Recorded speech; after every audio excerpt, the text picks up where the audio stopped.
The Filmjoe Flash Review. 1, 2, 3, 4.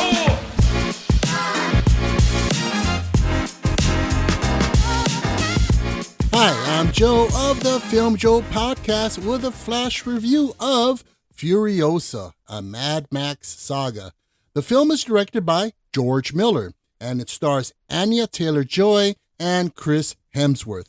The story of Furiosa takes place in an apocalyptic dystopian future set in the Mad Max universe and is the origin story of Furiosa before she meets Mad Max in the film Mad Max Fury Road. The story unfolds as Furiosa, as a little girl, is torn away from her mother, and in an attempt to rescue her, her mother is brutally murdered by warlord Dementus, played by Chris Hemsworth.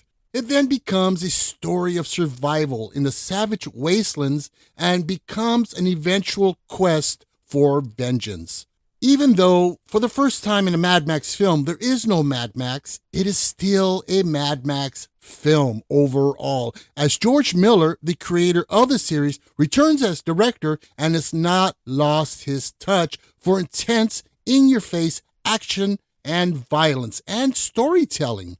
It is a brutal actioner overall, where story does not take a back seat to the action and to the explosions, but rather are accentuated by them. Taylor is perfect in the titular role as Furiosa, and Hemsworth as Dementus is surprisingly good as the villain.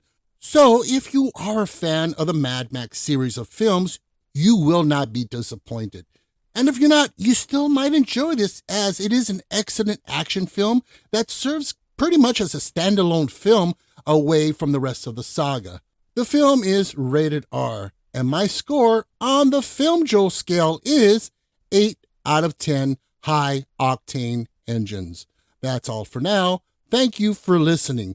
And don't forget to check out all of our regular episodes of the Filmjoe podcast that drop every Wednesday on Spotify, Amazon Music, Audible, iHeartRadio, Deezer, or wherever you get your podcast fix. Thanks again for listening. I'm Joe from the Filmjoe podcast, where film talk happens.